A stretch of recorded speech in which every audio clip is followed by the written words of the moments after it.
This here is issue number 4 of the Power Rangers comic by Boom Studios. At the end of issue number 3, we saw the Rangers arrive at Angel Grove in ruins. So this Angel Grove, the home of Lord Drakkon, is basically the one that Drakkon created at the end of Shattered Grid. The world has completely fallen apart. Drakkon tells Jason that the place is an amalgamated mental construct that is spiralling toward metaphysical erosion.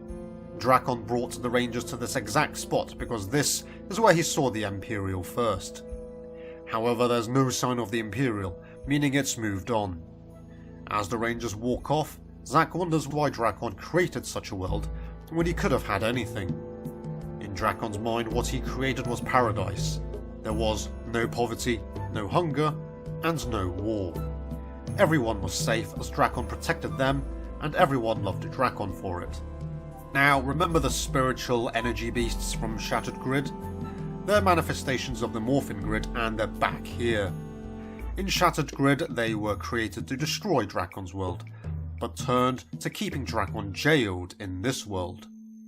Now that the Omega Rangers are here, the beasts are going after them because they shouldn't be here.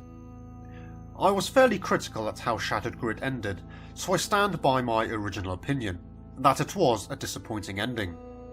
What I like about this is that we're revisiting the Shattered Grid world, and this has the potential to fix the problem that was the Shattered Grid finale. As the Rangers run from the beasts, Zack and Trini get separated from Jason and Drakkon. Jason ends up in a building, and he informs C that he's found the remains of the Red Emissary, after his demise in The Unlocked Story. Returning to Zack and Trini, they come across a sentry made out of sporting goods. It's not a real sentry, but it can move and repeat the words, "Halt, who goes there?" But it turns out that's not the only one. There are other sentries, and it's revealed here that Drakkon created them all, giving them the ability to move and talk a little. And just as Zack starts to freak out in response to all the sentries saying, "All hail Lord Drakkon," Drakkon himself shows up and starts destroying the sentries. Zack and Trini just watch him destroy the sentries before he comes to a stop. They realise that Drakkon was stuck in this world for a long time. As it was a never-ending experience, Drakkon was lonely, so he made all the sentries to try and keep himself sane, as he had nobody to interact with.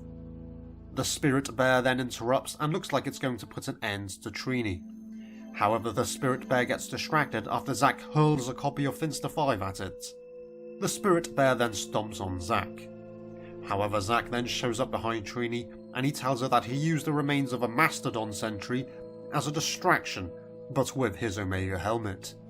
He now has to generate a new helmet. Interesting that they can just do that.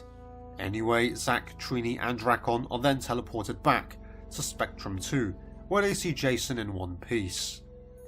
They all fly off with an energy beast on their tail. Jason gets C to fly Spectrum 2 between the remains of the Tiger Zord and Dragon Zord. That buys the Rangers the time to escape Drakkon's world. The remains of the emissary are obviously in pieces. However, C runs a scan on the remains and is able to put the emissary back together piece by piece. Trini speculates the emissary was torn apart for a reason. When put back together, Trini sees that there is a piece missing, preventing the emissary from being restored. Jason says they've been going about this the wrong way. They've been searching for an Imperial when they should be searching for an emissary. The Spectrum 2 needs to be repaired before they can carry on, so Drakkon tells them of a place nearby, but it's supposed to be a place worse than anything the Rangers have seen.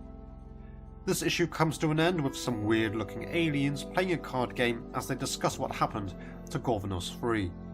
They know that Dark Spectre wasn't responsible, and that it was something that even the Alliance of Evil is nervous about. They don't care what it is, as long as it stays away from Onyx, the planet where villains basically socialised in the TV series. Revisiting Drakkon's world from Shattered Grid was interesting. I didn't like it in Shattered Grid because it felt silly to me that he created a world in which he was basically Superman and the world was a utopia. Now we see how that world has decayed and how much Drakkon has fallen. It's also interesting to see that the emissary may not actually be dead. If he is revived, I wonder if the blue emissary can be revived too.